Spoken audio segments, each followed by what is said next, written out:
النهاردة أول وصفة من وصفات عيد الفطر المبارك. في الفيديو ده هتعرفي إجابات لكل الأسئلة اللي هتقابلك وانت بتعملي حاجات العيد. ازاي تعملي معمول العيد وهيطلع معاكي ناعم، وازاي يطلع معاكي ناجح جدا، وازاي هتستخدمي البيكنج باودر والرسمة هتطلع معاكي ثابتة ومش هتروح منك. وهنعمل الوصفة بكوباية الشاي العادية الموجودة في كل بيت بدون تعقيد، بمكونات بسيطة جدا. عايزاكي تجربي الوصفة وانت مطمنة بإذن الله. وصفة معمول هتشرفك قدام ضيوفك يوم العيد. والأهم من المقادير الموجودة في الوصفة الملاحظات الموجودة، زي درجة الحرارة والتسوية والبدائل، وازاي نعملها بطريقة اقتصادية مش مكلفة بالنسبة لنا. بس أهم حاجة متنسيش تحط اللايك وتشتركوا في القناة وتفعلي زر الجرس. وأي أسئلة تقابلك اكتبها لي في الكومنتات وبإذن الله هنرد عليها فورا.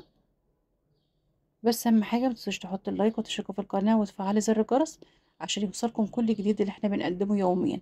وباذن الله وصفاتنا تقول اعجابكم وتتبسطوا جدا من الوصفات اللي احنا بننزلها، انها تجمع بين المكونات البسيطه، يعني مش بالجرامات ولا باي حاجه معقده ولا بالميزان، بكوبايه الشاي العاديه. ويلا بينا نبدا الوصفه على طول.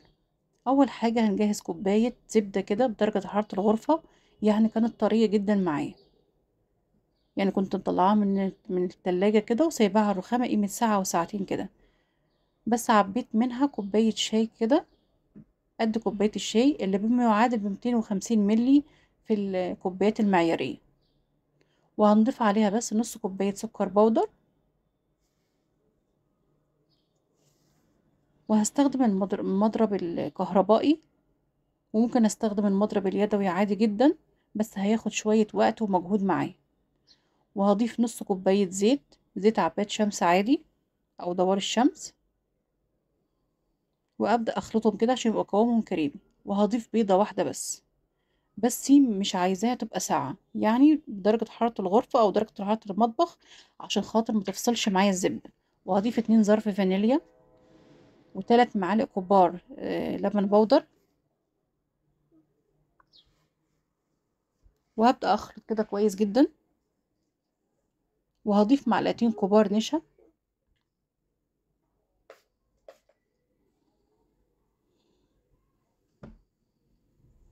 بس كده. وجايبه نص كيلو دقيق بما يعادل 4 كوبايات دقيق. وهضيف عليهم بس اقل من ربع معلقه بيكنج باودر ورشه ملح خفيفه. وهبدأ أنزل بالدقيق تدريجيا. بالنسبة للدقيق متعدد الأغراض أو متعدد الاستخدامات، هو الدقيق اللي بيبقى ممتاز في حاجات العيد بكل أنواعها.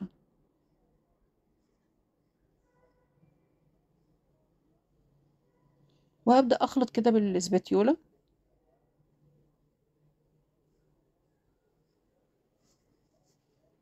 هنزل تدريجيا عشان كل دقيق يعني بيختلف عن أنواع الدقيق التانية في كمية استخدامه للسوائل. فممكن يعني دول 4 كوبايات دي، ممكن معاكي انت هيبقى 4 كوبايات ونص. بس هقولك امتى توقفي تحطي دقيق ويبقى تمام العجينة معاكي حلوة ومتماسكة. بدأت أنزل كده تدريجيا شوية بشوية، يعني ننزل بمعلقتين كده.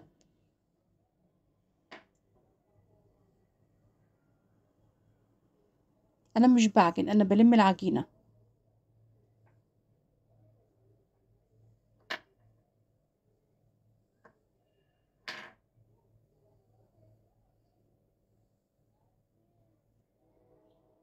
يعني أنا أخدت معايا بالظبط 4 كوبايات ونص بالظبط دقيق متعدد الاستخدامات. أهم حاجة لما تكوريها ما تكونش ملزقة في إيدك، وتعمل كورة مرتاحة معاكي. بس في الوقت ده توقفي دقيق. بس هغطيها كده 10 دقايق ترتاح، مش هتتخمر، لا أنا هريحها عشان خاطر تكون بس مكوناتها ارتاحت معايا. وهجيب نص كيلو عجوة كده أو تمر، واحط عليه معلقة سمنة عادية من العلبة. وابدأ كده اعملها عجينة طرية.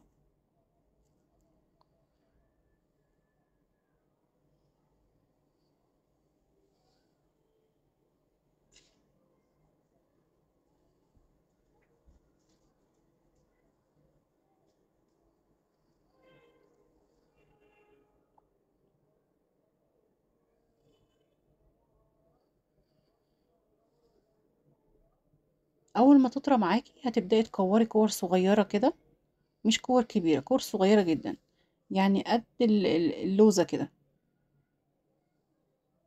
بس. وهجيب صاج كده مش مدهون ولا اي حاجه،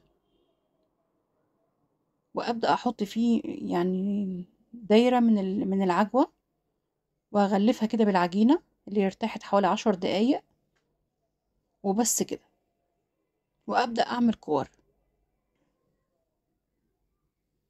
وراعي المسافات بينها وبين كل واحده. هي مش هتزيد معايا ولا حاجه، بس برضو انا مش مضمونه معايا يعني لازم تكون في مسافه بينها وبين التانية.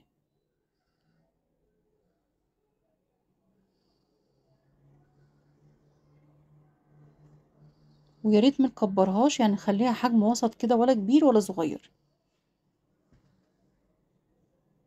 يعني اقل من حجم الليمونه كده، الليمونه الصغيره.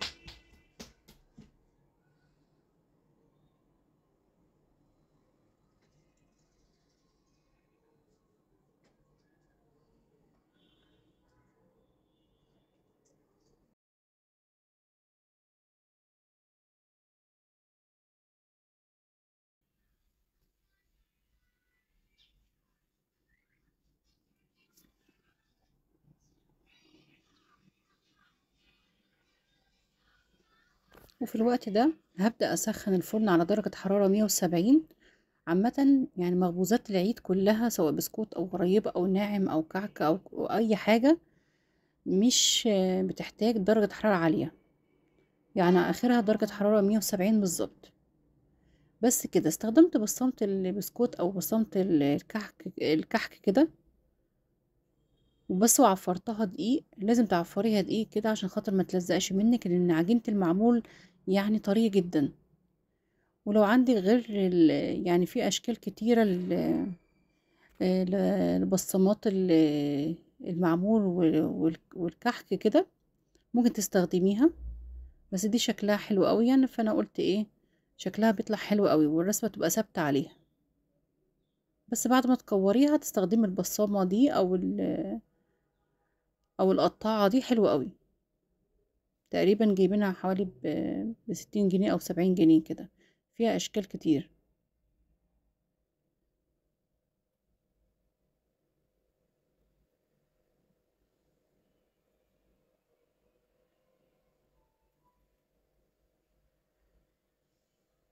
بس وادخله الفرن على درجه حراره 170، يعني ما اروحش لبعيد ولا حاجة، دايما يبقى متابعاه ومراقباه، عشان الحاجات دي بتستوي بسرعة. وما بتحبش نار عالية، يعني النار العالية يعني هتخليها كده تتحرق بسرعة. فانا اعملها على درجة حرارة 170. اول ما احس ان هي وشها كده، واشغل المروحة بتاعة الفرن. لو مش عندي مروحة مفيش مشكلة. اول ما احس انه مستوى من تحت كده، اشغل الشواية خفيف جدا، ويبقى دايما متابعاها ومراقباها كده، عشان خاطر إيه ما تحمرش قوي معايا، يعني تبقى لون دهبي خفيف كده.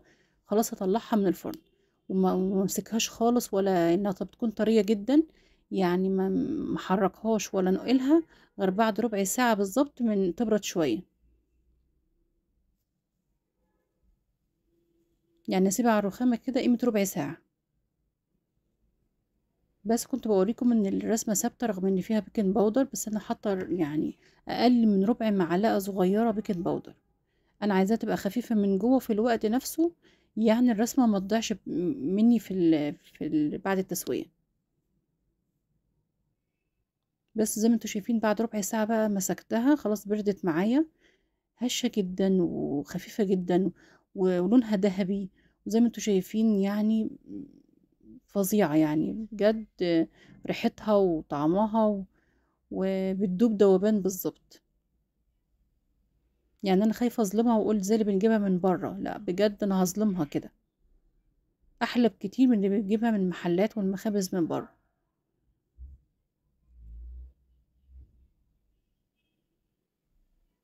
يعني ال4 كوبايات دي طلعوا معايا كمية حلوة.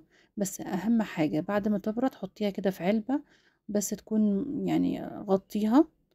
اهم حاجة تكون علبة من محكمة الغلق كده، عشان خاطر تفضل معاكي لفترة طويلة، يعني ممكنة تبقى حلوة يعني وجميلة. وعندكم المقادير في موجودة اهو اخر الفيديو. السلام عليكم.